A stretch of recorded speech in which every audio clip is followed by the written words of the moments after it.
हमारी कायनात इतनी बड़ी है कि इसे अच्छी तरह से स्टडी करने के लिए हमारे पास कोई भी टेक्नोलॉजी नहीं है और हम जितने मर्जी एडवांस हो जाएं, हमारे पास फिर भी ऐसी टेक्नोलॉजी नहीं होगी जिससे हम कायनात के 1% हिस्से को भी स्टडी कर सकें। यहाँ तक कि ये गैस करना भी बहुत ज़्यादा मुश्किल है कि इस 1% हिस्से में क्या क्या मौजूद है। अगर हम मौजूदा टेक्नोलॉजी को देखें तो अल्लाह की अजीम कायनात को स्टडी करना मुश्किल ही नहीं बल्कि नामुमकिन है। हमारी कायनात इतनी बड़ी है कि इसमें हर एक सेकंड में कुछ ना कुछ होता रहता है, लेकिन टेक्नोलॉजी के हिसाब से हम इंसान इतने ज़्यादा एडवांस नहीं हैं कि हम हमारी कायनात के नज़ारे को देख सकें। आपके जहन में एक सवाल आ रहा होगा कि साइंसदानों ने तो लाखों लाइट ईयर्स की दूरी पर मौजूद स्टार्स, सियारे और गैलेक्सी को ढूंढा है, स्पेस के अंधेरे में घूमते हुए आवारा सियारों को भी ढूंढा है। अगर आप आवारा सियारे के बारे में नहीं जानते तो मैं आपको बता दूं, ये सियारे अपने स्टार की ग्रेविटी में मौजूद नहीं होते, जिसकी वजह से स्पेस के अंधेरे में आवारा घूमते रहते हैं। ये सियारे बहुत ज़्यादा खतरनाक होते हैं। अगर ये सियारे किसी भी सोलर सिस्टम में दाखिल हो जाएं तो वहाँ तबाही मचा देंगे। इन आवारा सियारों को स्पेस के अंधेरे में ढूंढना बहुत ज़्यादा मुश्किल है, लेकिन साइंसदानों ने तो ये भी बता दिया कि ये सियारे किस एलिमेंट से बने हैं और इन सियारों पर क्या क्या मौजूद हो सकता है। तो फिर हम ये कैसे कह सकते हैं कि हम टेक्नोलॉजी में इतने ज़्यादा एडवांस नहीं हैं। आपने ये गौर किया होगा, जब भी हम स्पेस की बात करते हैं तो हम इसके लिए बहुत बड़ी का लफ्ज़ इस्तेमाल करते हैं। आखिर क्यों?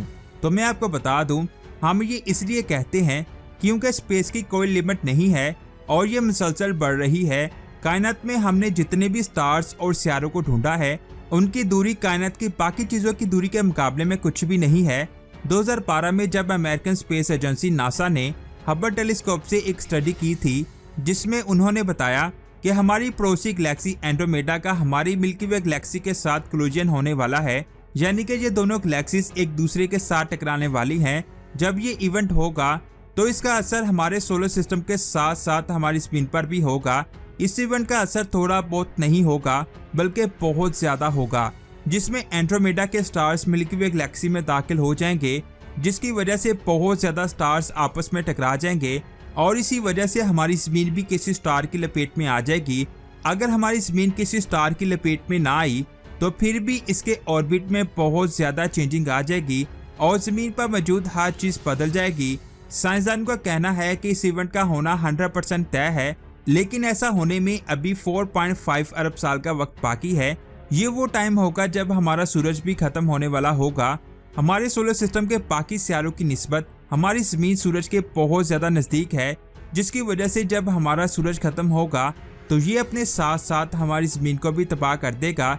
इसका मतलब ये हुआ कि हमारी ज़मीन का भी खात्मा होना तय है, लेकिन अभी ऐसा होने में बहुत ज़्यादा वक्त बाकी है, जिसकी वजह से हो सकता है कि उस वक्त तक हम कोई ऐसी टेक्नोलॉजी बना लें जिसके ज़रिए किसी दूसरे हैबिटेबल सियारे को ढूंढा जा सके। ये बात आप जान लें, साइंसदानों के लगाए गए अंदाजे के मुताबिक ये कोलिजन बहुत पहले ही स्टार्ट हो चुका है। इसका मतलब ये हुआ कि मिल्की वे और एंड्रोमेडा का टकराव शुरू हो चुका है। इन दोनों गैलेक्सीज की हेलो एक दूसरे से टकरानी शुरू हो चुकी हैं। यहाँ पर मैं आपको बता दूं, हेलो अपने बहुत बड़े हिस्से में गैलेक्सीज की गैस, स्पेस डस्ट और स्टार्स को अपने अंदर समाये हुए है। इसका मतलब ये हुआ 2012 में नासा ने जो पेशन गोई की थी कि इस इवेंट की स्टार्टिंग 4.5 अरब साल बाद होगी, लेकिन ये इवेंट तो अभी से ही शुरू हो चुका है। अब आप सोच रहे होंगे कि इस कोलिजन का असर हमारी ज़मीन पर क्या होगा, तो मैं आपको बता दूं, इससे रिलेटेड एक बुरी खबर है और दूसरी अच्छी खबर है। ज़मीन पर होने वाले असर के बारे में जानने से पहले गैलेक्सीज की बेसिक चीज़ें जानना ज़रूरी है। एंड्रोमेडा हमारी पड़ोसी और सबसे बड़ी गैलेक्सी है। ये साइज में मिल्की वे से 2 गुना ज़्यादा बड़ी है। मिल्की वे का डायमीटर 1 लाख लाइट ईयर है, लेकिन एंड्रोमेडा का डायमीटर 2.5 लाख लाइट ईयर है।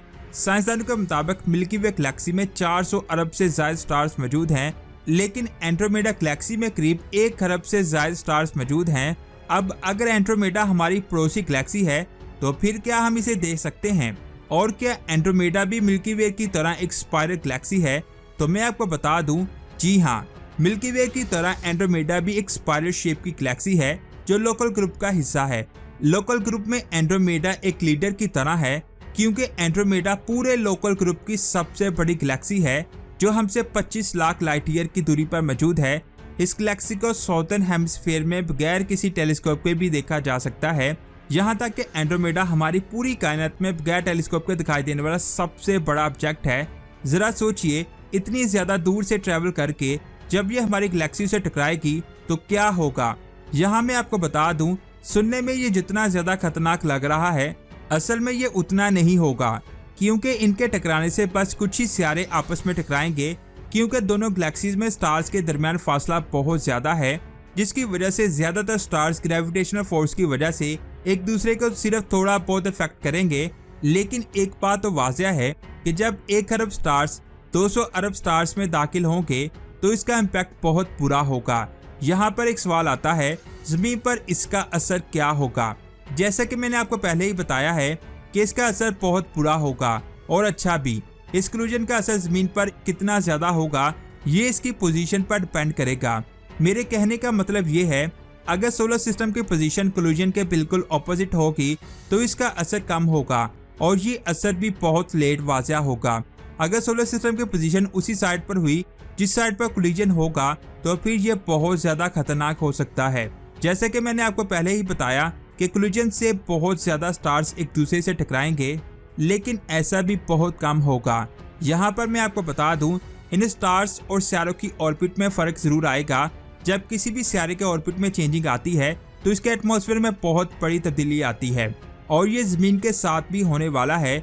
अगर ज़मीन बच भी गई तो फिर भी यहाँ से हम इंसानों का खात्मा तय है। और अच्छी बात यह है कि साइंसदानों के मुताबिक ये इवेंट पहले ही स्टार्ट हो चुका है, लेकिन अभी बहुत ज़्यादा वक्त बाकी है। उस वक्त तक हम टेक्नोलॉजी में बहुत ज़्यादा एडवांस हो जाएंगे और हम दूसरे हैबिटेबल सितारों पर जा सकेंगे। लेकिन अभी हमें इसके बारे में ज़्यादा सोचने की ज़रूरत नहीं है। हमें ये सोचने की ज़रूरत है कि पोल्यूशन की वजह से होने वाली क्लाइमेट चेंजिंग को हम किस तरह कंट्रोल कर सकते हैं।